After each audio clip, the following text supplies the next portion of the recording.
are too good to me. Maybe I should do something for you in return. Later.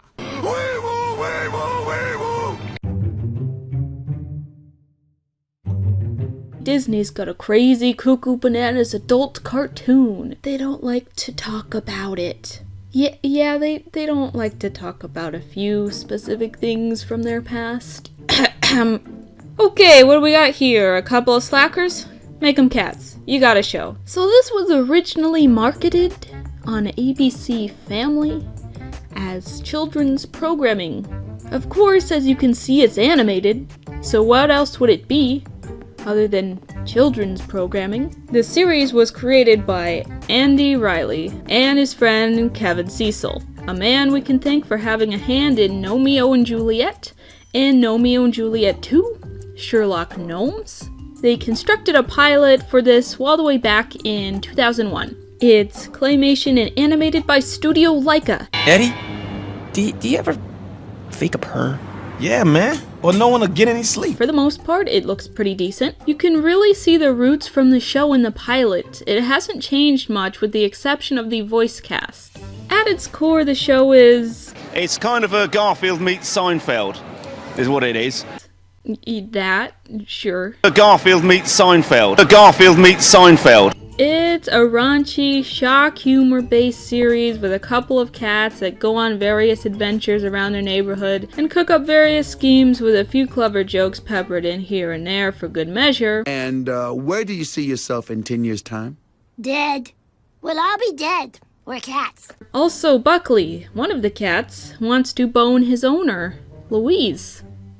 So, we can all have a good laugh at that. Many times. The pilot script reminded me a lot of the relationship that my girlfriend had with her cat. We got him. The switch from claymation to Flash was honestly expected. Studio Laika, I imagine, must be very expensive, and Flash is cheap. Explains why we had so many great seasons of Johnny Test. You remember? I can understand the change, but yeah, it doesn't look too good. You're still able to do a lot with Flash, or at least something better than this. Although the art style isn't my favorite, the animation can look kind of decent sometimes. I do believe there was effort put into this show.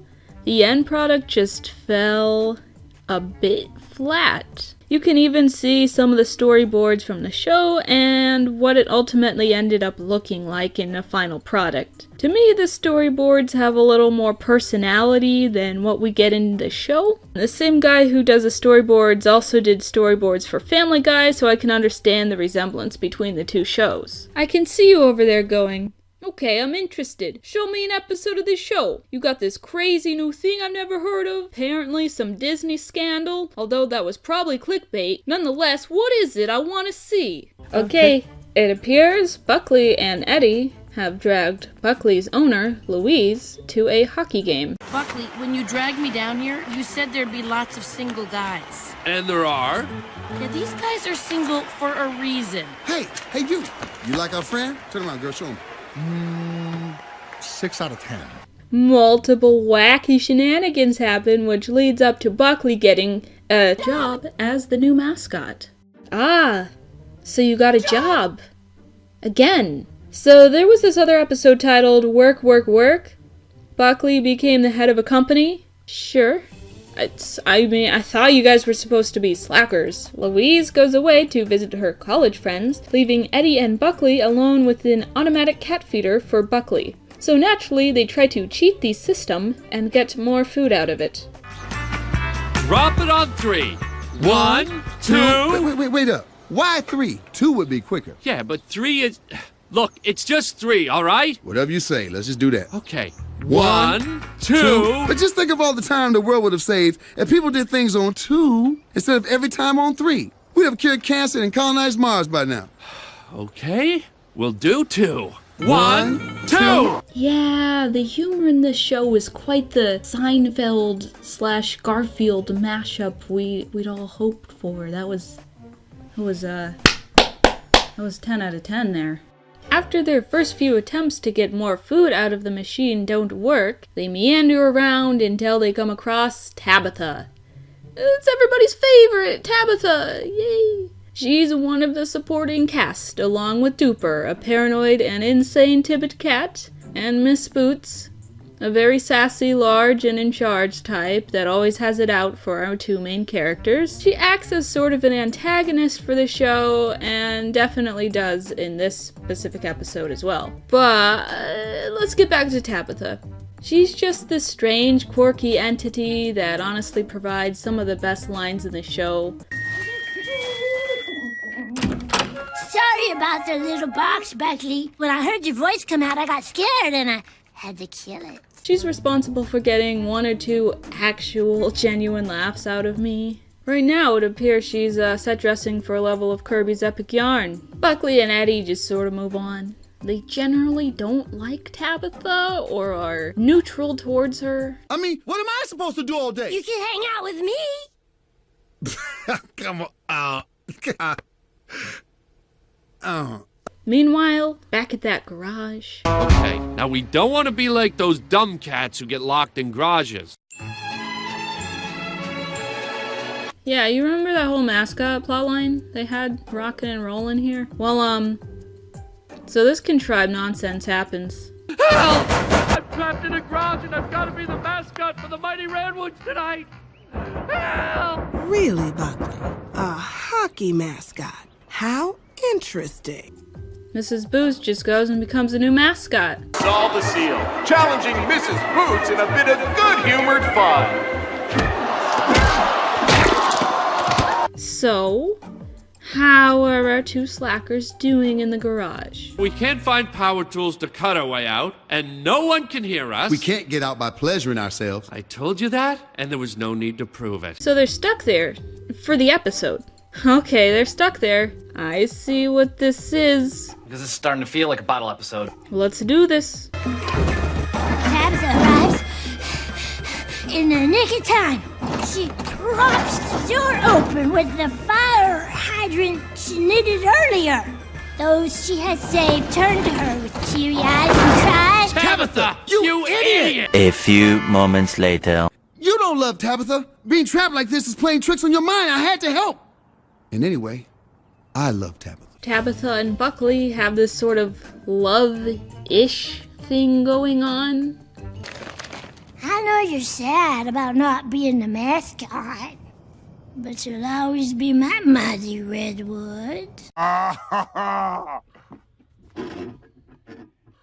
that's hot.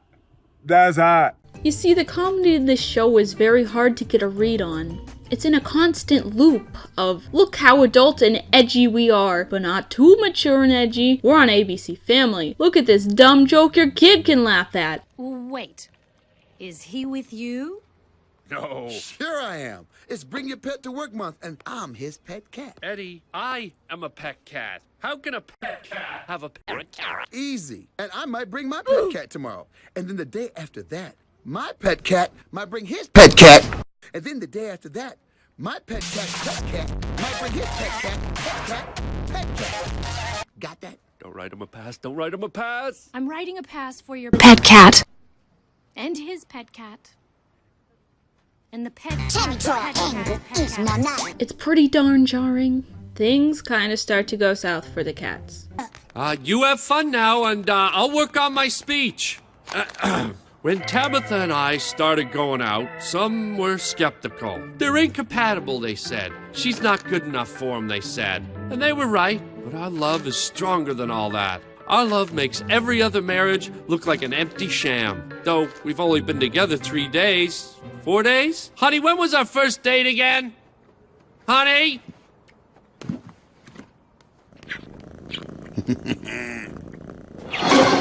Betrayed my wife-to-be with my best man! Mrs. Boots comes back around to the garage to gloat.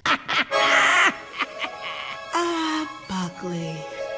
Poor Buckley. Mrs. Boots! Eddie, Tabitha, I forgive you both because we're saved. Now there's the tiniest problem with that, Buckley. If I saved you, then I'd have to give up my job as the Redwoods mascot, and I've become attached to the role. You're the Redwoods mascot? You heard us and didn't help us, and then stole my job? You can't do that! Incidentally, since we're not saved anymore, I unforgive you. Gotta go. We're playing the Santa Paula Vikings tonight. Mrs. Boots, you know how I never use violence to resolve disputes? Yes. Eddie doesn't have that problem. Eddie? Ha! You prince of foolishness! You missed me!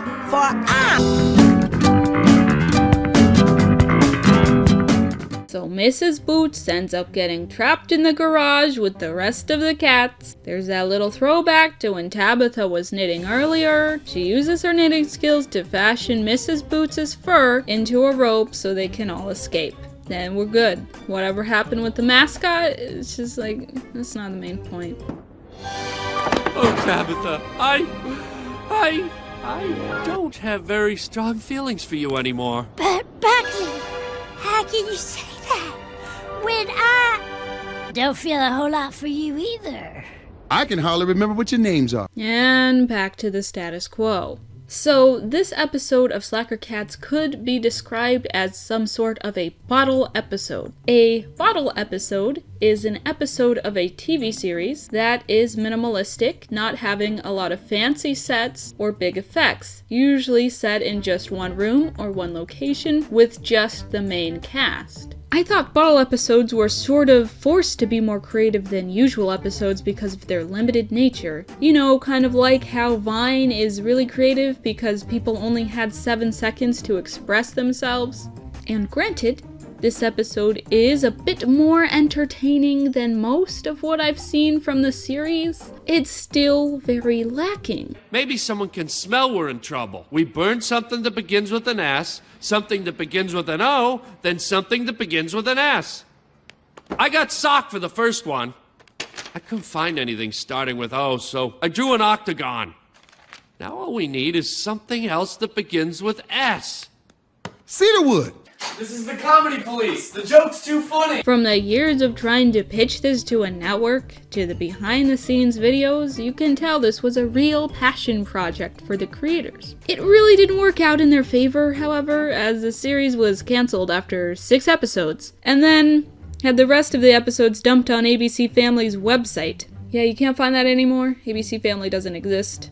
Just for reference, it's Freeform or something now. For me, this was kind of just another drop in the bucket of raunchy adult cartoons that think they're adult because they have a constant slew of naughty words or gory imagery. It's not as in your face as something like Mr. Pickles or Drawn Together, but it doesn't have the same clever humor to adult content ratio as shows like Archer or Venture Brothers. I don't think this was ever actually intended to be watched by kids, but putting this on ABC Family definitely does not help. Although the pilot never actually aired on TV, it is pretty neat, at least from a visual standpoint. If anything, I would recommend to check that out. If you're a fan of shows with raunchy themes or shock humor, I think you would enjoy this. The creators seem to be passionate about this project. Maybe we'll see another incarnation of the Slacker Cats in the future. This is the true Seinfeld meets Garfield, so if you're not into it, you can just go ahead and leave, because I don't respect you. Garfield meets Seinfeld.